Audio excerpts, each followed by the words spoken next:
ইরানের ভয় ট্রাম্পকে এতটাই কাবু করেছে যে খোদ মার্কিন প্রেসিডেন্টকে বহনকারী এয়ারফোর্স ওয়ানও আর নিরাপদ মনে করছেন না তিনি। তেহরানের হামলার ভয়ে সম্প্রতি ন্যাটো শীর্ষ সম্মেলন থেকে ফেরার পথে কাতারের দেয়া নতুন এয়ারফোর্স ওয়ান ছেড়ে পুরনো এয়ারফোর্স ওয়ানে যাত্রা করেন ট্রাম্প।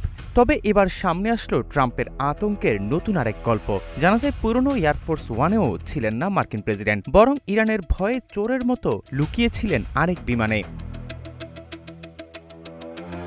মার্কিন সংবাদ মাধ্যম ওয়াশিংটন পোস্ট ও নিউ ইয়র্ক টাইমসের প্রতিবেদনে বলা হয়, তুরস্কের ন্যাটো সম্মেলন থেকে প্রেসিডেন্ট ট্রাম্পকে বের করে আনতে মার্কিন সরকারের শীর্ষ কর্মকর্তারা এক গোপন ও চতুর কৌশলের আশ্রয় নেন। ইরান থেকে ট্রাম্প এবং প্রেসিডেন্টকে বহনকারী বিমান এয়ারফোর্স ওয়ানের উপর হামলার হুমকি থাকায় গত মাসে তাকে একটি ক্যাটারিং কন্টেইনারে করে নিয়ে গিয়ে অন্য একটি সামরিক বিমানে তোলা হয়।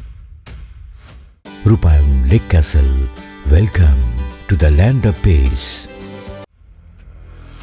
তুরস্ক ছাড়ার আগে ট্রাম্প এবং অন্যান্য কর্মকর্তারা প্রকাশ্যে জানিয়েছিলেন তিনি যে বিলাসবহুল বোয়িং 747-8 বিমানে করে এসেছিলেন তার বদলে পুরনো সংস্করণ এয়ারফোর্স ওয়ানে করে তুরস্ক ছাড়বেন। ক্যামেরার সামনে ট্রাম্প পুরনো এয়ারফোর্স ওয়ান বিমানটির বাঁ পাশের দরজা দিয়ে ভেতরে প্রবেশ করেন। তবে মার্কিন এক কর্মকর্তা জানান, পুরনো সেই নীল সাদা 747 বিমানে চড়ার পর সাংবাদিকদের বিপরীত পাশে থাকা একটি ক্যাটারিং কন্টেইনার ট্রাম্পকে নিচে নামিয়ে আনে। এরপর তাকে একটি গোপন তৃতীয় বিমানে তুলে ব্রিটেনে নিয়ে যাওয়া হয়। পুরনো বিমানে থাকা সাংবাদিকদের বিষয়টি জানানো হয়নি, ফলে সাংবাদিক এবং হোয়াইট হাউসের কয়েকজন কর্মী না জেনেই এই পরিকল্পনার সহযোগী এবং ছদ্মবেশী বা ডিকয় হিসেবে ব্যবহৃত হন। ব্রিটেনে পৌঁছানোর পর ট্রাম্পকে আবার গোপনে সেই পুরনো এয়ারফোর্স ওয়ানে ফিরিয়ে আনা হয়। এরপর তিনি সাংবাদিকদের সামনে বিমান থেকে নামেন এবং হেঁটে কাতারের দেয়া উপহারের বিমানে চড়ে ওয়াশিংটনের উদ্দেশ্যে রওনা হন।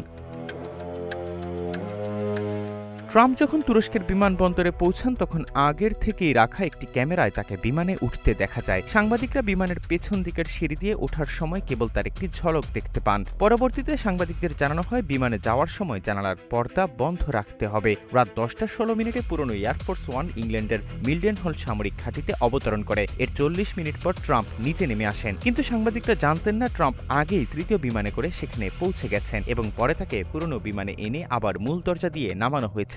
সেখান থেকে তিনি হেঁটে কাতারের দেয়া বিমানে যান। সাংবাদিকরা দূর থেকে তা দেখেন এবং পরে একই বিমানে ওয়াশিংটনে ফিরে আসেন।